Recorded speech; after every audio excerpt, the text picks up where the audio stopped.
तो दोस्तों मंगलू लक्कड़बग्गा जोर जोर से चिल्लाने लगता है। कुमकुम कुतिया से डॉक्टर के पास ले जाती है। डॉक्टर उससे पूछता है कि भाई क्यों चिल्ला रहा है। मंगलू कहता है क्योंकि मुझे मेल मच्छर ने काट लिया इसलिए। डॉक्टर कहता है इस बीमारी का कोई इलाज नहीं क्योंकि तुम्हें फेमिनिज्म हुआ है। बॉयज लॉकर रूम नाम के क्लोज्ड इंस्टाग्राम चैट ग्रुप जिसमें लड़कियों के गैंग रेप की बातें हो रही थी या फिर प्लान बनाए जा रहे थे, उसमें एक बहुत जबरदस्त खुलासा हुआ है। लेकिन ये सारी हरकतें आखिर हुई ही क्यों और किस प्रकार से फेमिनिज्म ने जिंदगियां बर्बाद कर दी और किस प्रकार से इस पूरे प्लान के द्वारा भारत को बदनाम किया गया, दिखाएंगे आपको इस वीडियो में। बने रहिए हमारे साथ, देखते रहिए आज की ताज़ा खबर।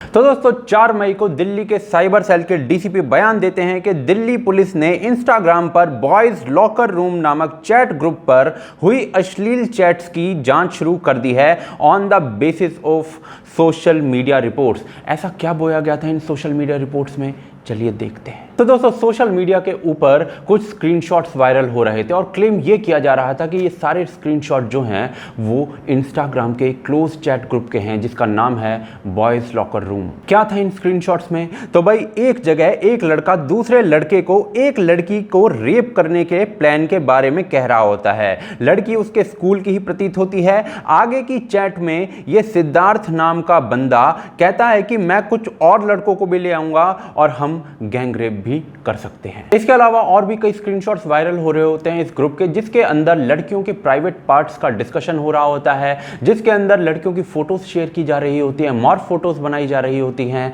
और ये सब कुछ बहुत कैजुअली किया जा रहा होता है। अब जब अचानक से चैट्स और गैंग रेप के स्क्रीनशॉट वायरल होने लग जाते हैं तो पूरा देश एक तरीके से स्तब्ध रह जाता है। एनडीटीवी प्राइम टाइम पर शो चलाने लग जाता है, सोशल मीडिया पर हैशटैग जो है वो ट्रेंड करने लग जाते हैं। दिल्ली महिला आयोग की अध्यक्षा जो है ऑफिशियल लेटर लिख देती हैं, पुलिस कंप्लेंट कर दी जाती है, फेमिनिस्ट अपने कुर्ते फाड़ने लग जाते हैं और भारत क्यों महिलाओं के लिए अनसेफ है इसका सबूत दिया जाने लगता है। इतना सब हो रहा होता है और इसी बीच में एक स्कूली लड़की एक स्कूली लड़के के बारे में सोशल मीडिया पर एक पोस्ट लिख देती है कि इसने 2 साल पहले मेरे साथ कुछ गलत हरकत की थी, वो भी बिना किसी सबूत के। पोस्ट वायरल होने लगती है, लड़के को इस बारे में पता चलता है और लड़का गुड़गांव में अपने फ्लैट के 11वें माले से कूद कर जान दे देता है। लड़के के माँ बाप रिपोर्ट लिखवाते हैं कि किस प्रकार से उनका बेटा जो है वो मानसिक प्रताड़ना के बाद ये कदम उठाने पर मजबूर हो गया। अभी तक लड़की को गिरफ्तार नहीं किया गया है, शायद ऐसा कोई कानून ही नहीं है। और ये सब हुआ सोशल मीडिया पर फैले हुए दलदल के कारण। लेकिन क्या सोशल मीडिया पर जो शोर मचाया गया था इस पूरे मुद्दे के बारे में वो सही था?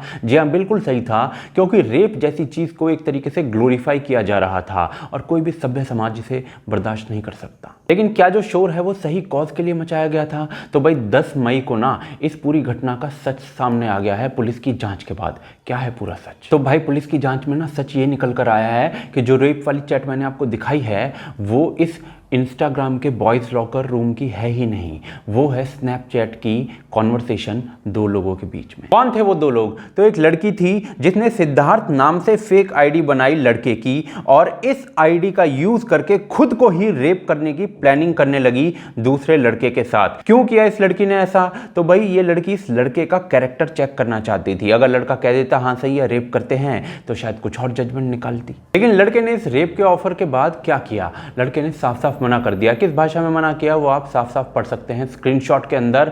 और उसने ये जो स्क्रीनशॉट्स हैं वो लड़की को भी भेज दिए ताकि लड़की सतर्क हो सके और बच सके। लेकिन उसके बाद जो है ये स्क्रीनशॉट सोशल मीडिया पर फैलते गए। यानी कि ये जो चैट है बेसिकली वो खुद एक लड़की ने की और ये इंस्टाग्राम के उस बॉयज लॉकर रूम की चैट है ही नहीं, जिसकी वजह से कई लड़के गिरफ्तार हो चुके हैं और 20 से ज्यादा लड़कों को आइडेंटिफाई किया जा चुका है। तो क्या इंस्टाग्राम के इस बॉयज लॉकर रूम नाम के ग्रुप में कुछ भी गलत नहीं चल रहा था? जी नहीं, लड़कियों को ऑब्जेक्टिफाई करना, उनके प्राइवेट पार्ट्स के बारे में बात करना, उनके फोटो उठाकर इंस्टाग्राम से इस ग्रुप में डालना, मॉर्फ कर देना, इस प्रकार की जो चीजें हैं वो इस ग्रुप में हो रही थी। क्या ये सब कुछ गलत है? जी हाँ, बिल्कुल गलत है। क्या इस सब पर शोर मचाना चाहिए? जी हाँ, बिल्कुल मचाना चाहिए, लेकिन झूठ बोलकर नहीं। अब रेप वाली चीज इस ग्रुप में डिस्कस ही नहीं हुई तो क्यों झूठ का बुलबुला फुलाकर किसी को सुसाइड करने पर मजबूर कर दिया जाए? दूसरी तरफ इसी इंस्टाग्राम पर as per social media claims girls locker room नाम का भी एक ग्रुप बना हुआ है। इसमें लड़कियां वही बात कर रही हैं जो दूसरे ग्रुप में लड़के कर रहे हैं। लड़कों के उल्टे सीधे फोटो शेयर किए जा रहे हैं, उनके प्राइवेट पार्ट्स के बारे में बात की जा रही है, यानी कि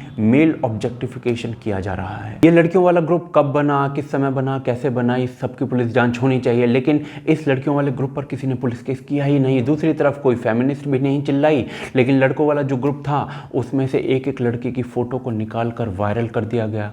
कई लड़के बेचारे अरेस्ट भी हो गए, और वो भी एक ऐसे क्राइम के कारण जो आज की डेट में लड़के और लड़कियां दोनों ऑलमोस्ट बराबर तौर पर कर रही हैं। और इस पूरे मुद्दे को उठाने वाली जो लड़की है वो खुद दूसरों को रेप थ्रेट देती दिखाई दे रही है। अब जरा ये भी देख लेते हैं कि भाई इस बटर चिकन में, जिसमें ना बटर है ना चिकन है, उसके अंदर लिबरल्स ने कैसे छौंक मारा। तो भाई लिबरल्स की एक पूरी पलटन इसे भारत में बढ़ते रेप कल्चर से जोड़ती हुई दिखाई दी। 15 साल के बच्चे से लेकर एक मिडिल एज मैन तक किस प्रकार से भारत में रेप कल्चर को बढ़ा रहे हैं, वो इन लोगों के एक एक स्टेटमेंट से प्रतीत हो रहा था। लेकिन चलिए इनके इस प्रयास की भी बलि दे देते हैं। भारत में प्रति 1 लाख व्यक्ति 1.80 रेप होते हैं। यूएस के अंदर यही आंकड़ा 27.3 है और ऑस्ट्रेलिया के अंदर 28.6 है। बाकी विकसित देशों को आप खुद पढ़ लीजिए। लेकिन भारत में तो ज्यादातर रेप जो हैं वो रिपोर्ट ही नहीं होते, अनरिपोर्टेड रह जाते हैं। तो ये मानकर चल लेते हैं कि भारत में 80% रेप जो हैं वो अनरिपोर्टेड रह जाते हैं, तो भी ये संख्या 9 ही होगी प्रति लाख सिटीजन। यूएस के अंदर 28 है, फ्रांस के अंदर ये 17 है। तो ये जो फेमिनिस्ट है ना, ये भारत में ज़्यादा सेफ हैं, और संडे टाइम्स की ये जर्नलिस्ट जो है इनको अपनी स्टोरी पर ध्यान देना चाहिए। लेकिन भाई इस पूरे मुद्दे को सेकुलर भी तो बनाना था, तो वही द वायर वाले जो हैं वो एक हारिस खान को ढूंढ लाए, जिसके अनुसार उसने इस पूरे मुद्दे का पर्दाफाश किया था, और आरफा खानम शेरवानी हारिफ खान के साथ बैठकर ये बातें कर रही थी। मामला ये है जिसको बॉयज लॉक रूम कहा जा रहा है। इंस्टाग्राम पर कुछ लड़के इस तरह की अभद्र हरकतें करते हुए पकड़े गए, जहां वो अपने ही क्लासमेट्स के साथ ये प्लानिंग कर रहे थे, योजना बना रहे थे कि अपनी ही क्लास में पढ़ने वाली लड़कियां या दूसरी लड़कियां, उनके साथ क्या क्या गलत हरकतें की जा सकती हैं। वो इस हद तक चले गए कि उनके गैंग रेप तक की बातें उस चैट रूम में करने लगे। और सबसे ज्यादा हैरानी की बात यह कि 1-2 लड़के नहीं बल्कि सभी लड़के आपस में सहमत होते हुए नजर आए। क्या बात है, ऐसे गैंग रेप के बारे में सेकुलर खुलासा जो उस ग्रुप में प्लान ही नहीं किया गया और जो लड़के ने खुद ही लिखा था। लेकिन आरफा जी ये सब ना करें तो धरती ना फट जाए। पर जब तक भाई मैटर जो है वो एंटी मोदी ना बन जाए तब तक क्या फायदा। तो इन बच्चों के ऊपर लगे झूठे रेप ग्लोरिफिकेशन के इल्जाम को टारगेट बनाते हुए, यूज करते हुए इन लोगों ने टारगेट बनाया नरेंद्र मोदी के सपोर्टर्स को, जिन्होंने सफूरा के बारे में उल्टी सीधी गलत भद्दी टिप्पणियां की थी सोशल मीडिया के ऊपर। वहीं दूसरी तरफ इनडायरेक्ट टारगेट थे नरेंद्र मोदी, और मोटो था ये दिखाना कि नरेंद्र मोदी और उनके सपोर्टर्स की महिलाओं के बारे में सोच कितनी भद्दी है। लेकिन सच जो है ना वो थोड़ा सा अलग है। ये सब जो है राइट विंग की महिलाओं को भी झेलना पड़ता है। ये सारे घटिया कमेंट्स जो आप स्क्रीन पर देख पा रहे हैं ये शेफाली वैद्य के बारे में लिखे गए थे।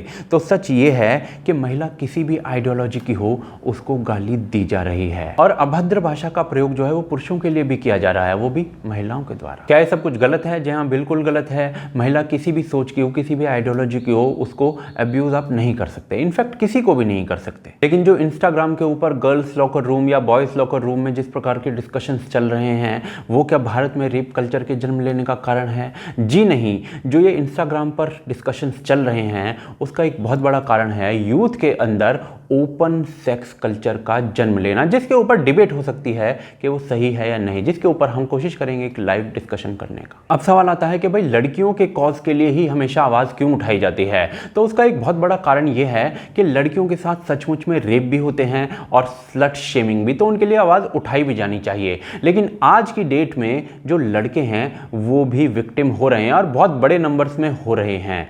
तो जेंडर को छोड़कर एक ह्यूमन के लिए हमें आवाज उठानी चाहिए। क्या ये सब पहली बार हो रहा है? जी नहीं, सैकड़ों हजारों की संख्या में ये सब चीजें हो रही हैं। मी टू के अंदर उत्सव चक्रवर्ती का केस ऐसे ही निकला था, जसलीन कौर सरबजीत सिंह का केस ऐसे ही निकला था, रोहतक के बस में 2 फर्जी ब्रेव हार्ट्स लड़कियों का केस ऐसे ही निकला था। लेकिन स्वाति मालीवाल जी हैं वो सिर्फ लड़कों की गिरफ्तारी की बात करती हैं। तो इस पूरी चीज का सॉल्यूशन क्या है? Don't jump to the conclusions. जो चीज जितनी है उसको उतना ही रिपोर्ट करो और बिना जेंडर देखे न्याय दो, क्योंकि आज अपराध करते वक्त जेंडर नहीं देखा जा रहा। रहा है। फिलहाल इस मुद्दे पर भाई मेरी तो इतनी ही राय है, लेकिन आपकी राय क्या है वो मैं नहीं जानता, मैं तो बहुत भोला आदमी हूँ ना।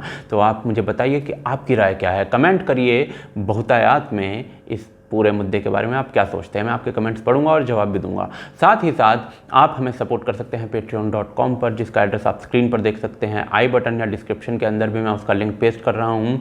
आप उसको यूज़ करते हुए हमें सपोर्ट कर सकते हैं, या फिर ज्वाइन बटन का यूज़ करते हुए हमें सपोर्ट कर सकते हैं, जिसका जो लिंक है वो आपको डिस्क्रिप्शन के अंदर मिल जाएगा। इसके अलावा आप हमें ट्विटर, फेसबुक, इंस्टाग्राम, टेलीग्राम पर भी सपोर्ट कर सकते हैं, या फिर आप इस चैनल को सब्सक्राइब भी कर सकते हैं और बेल आइकॉन को भी दबा सकते हैं, ताकि आपको नोटिफिकेशन समय पर मिल सकें। आप देख रहे हैं आज की ताज़ा खबर। जय हिंद, जय भारत।